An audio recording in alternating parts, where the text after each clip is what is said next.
Good evening, everybody. Brian Neubert here from goldenblack.com, live in Mackey Arena, following Purdue's 75-70 Gavitt Games win over Marquette. Kind of a come-from-behind win for Purdue, and a win that you can't really overstate the importance of here at this very early stage of the season. Thank you to the Purdue Union Club Hotel for your support of these rap videos I do, among other things, and we'll dive right into it here. I think that the biggest takeaway from this game, obviously there's a long season ahead, and you never want to overreact to anything that happens in November. Purdue could have lost this game, and then months later, you could look back on something like this and just kind of laugh at it. Or the other way around. You look at the way the season ended last year for Purdue, framed up against what happened in Connecticut last year at the Hall of Fame tip-off, two very different looking things, and that's where the emptiness in November college basketball kind of lies. So you don't want to make too much of the outcomes this time of year, but you can make a lot out of the process and the elements you see in teams. Not that they're guaranteed to be static all season long. There are going to be inconsistencies, ups and downs, what have you, strikes and gutters for Purdue all season long, undoubtedly. But tonight was a highlight. Tonight was another reflection that, for a new team, for a young team, this team has a relatively high floor, I think. Because I think what you saw, more than anything, more than Braden Smith's individual heroics, more than Ross-Ade's dominance, more than whatever individual thing that happened, you saw a collective winning instinct from this team. You saw them summon their best when they had to have their best. They're down 9 points with a little under 10 minutes to play and dominated the game thereafter. And they didn't just dominate the game by making shots and getting stops. The stops were the really big part of this here. It was little stuff like the absolutely superhero play Caleb First made to block that three-pointer. Something that, will be a footnote in a lot of stories about this game most likely, and, barely even shows up in the box score. The play David Jenkins made to strip Marquette's big guy right into the basket for another turnover. That's just will. That's just tenacity, that kind of stuff. That's energy. And that stuff adds up in situations like that for Purdue to be able to rise to those occasions in those moments and really look like Purdue teams are supposed to look.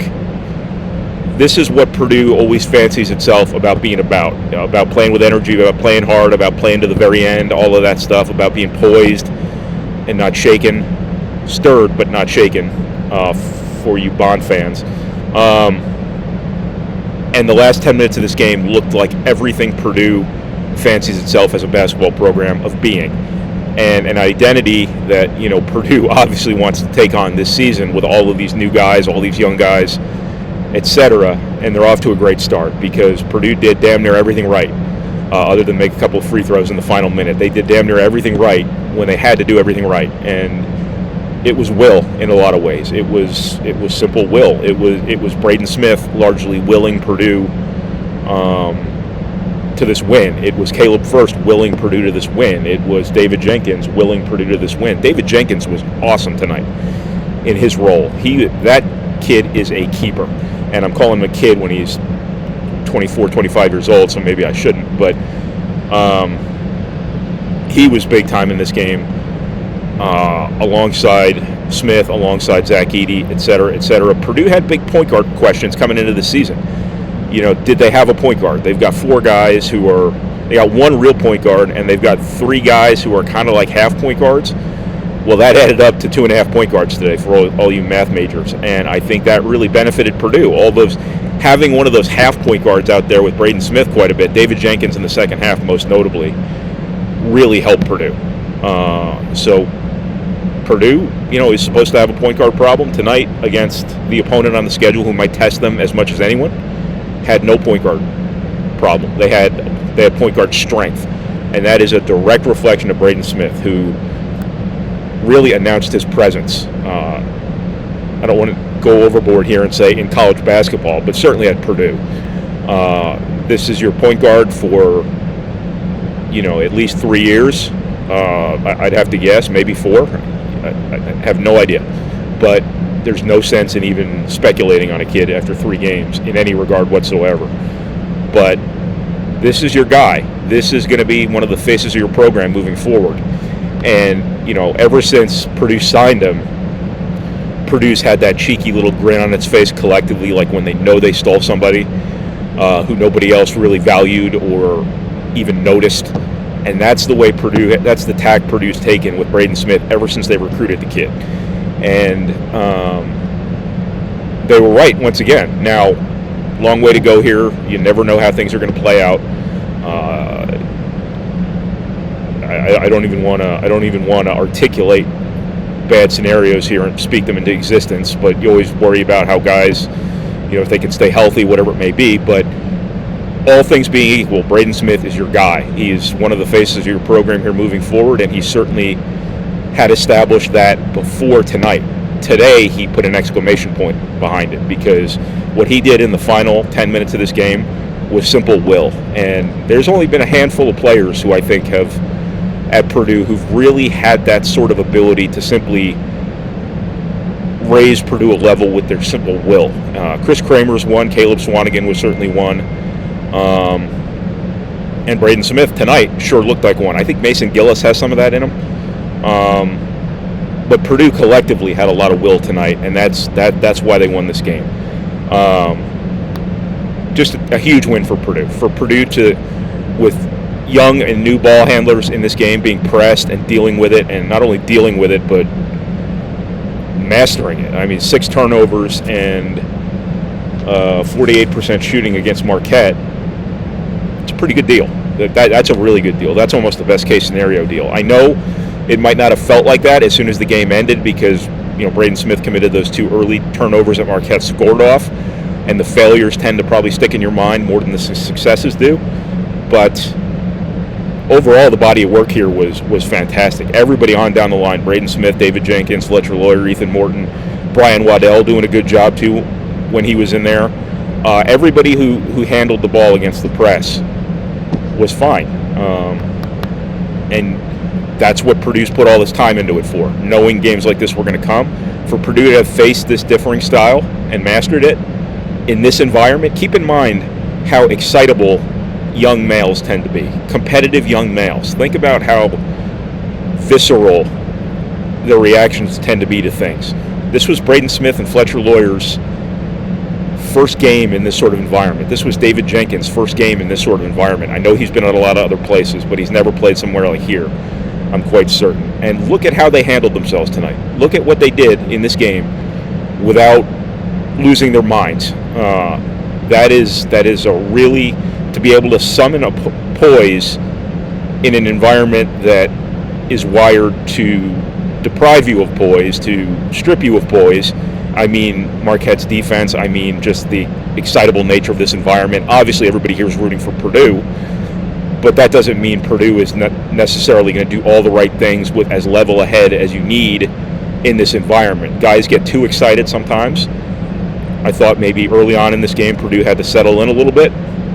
From that point on, Purdue played great, and those final 10 minutes were picturesque at both ends of the floor. The thing that jumps out at you here is, and I don't want to make too much of this because I thought there were times where Purdue was just going too hard to the defensive glass, and they were crashing into one another, and it was one of those kind of Three Stooges things where they all run into one another. It kind of makes a coconut noise. Well, I thought that Purdue was kind of boxing itself out at times because everybody was going for the rebound, which is a positive thing. But Marquette just got way too many loose balls. They were just way quicker to the ball. I know the numbers are going to be what they are, but I wanted to qualify the numbers in what I just mentioned. I thought there were some just bad bounces that went Purdue's way. There was some friendly fire that factored into Marquette running down a couple of loose balls and things like that. But to Purdue's credit, how many times did Marquette score off those successive possessions? Purdue, in absolute scramble mode, either got stops or Marquette itself wasn't poised enough to take advantage of all those extra opportunities they got. Marquette had, watch, the numbers will completely debunk what I just said. Marquette had 15 offensive rebounds. That's supposed to be Purdue's thing. Purdue, I think, has the makings of a really good offensive rebounding team. They only got 6. to Marquette's 15. If you had told me that before the game, I would have called you a damn liar, or I would have accused you of engaging in some sort of activity with illicit substances or something like that. But for Purdue to overcome all those extra possessions that Marquette got on the glass that you never would have expected, you figured turnovers would be Purdue's issue. It wasn't. It was the offensive rebounds Marquette was able to get.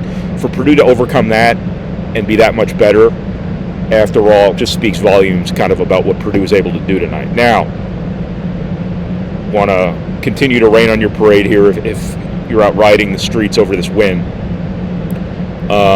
It is November. Purdue's on tape now, as is Marquette. Better opponents lie ahead. Portland's going to be a meat grinder. There are going to be difficult days ahead. It's going to be an up and down deal. That's simply part of the process. The goal is to get better every single time out. Maybe not game to game, but week to week. I'm going to say that over and over and over again all season long, especially in November and December.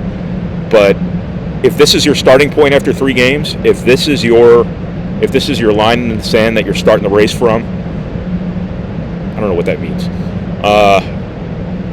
You have a pretty high floor.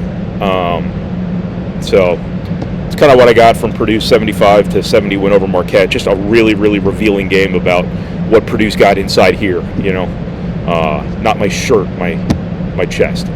Anyway. Thank you, everybody, for watching. Thank you for reading. Thank you for listening. And thank you for processing our materials. Did I say processing again? Processing our materials.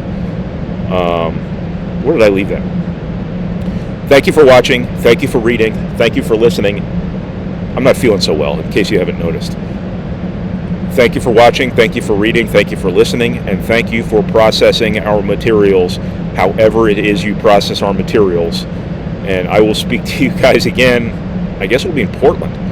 How about that?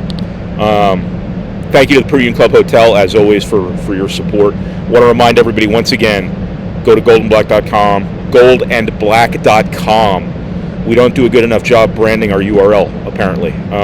Goldandblack.com. Go there,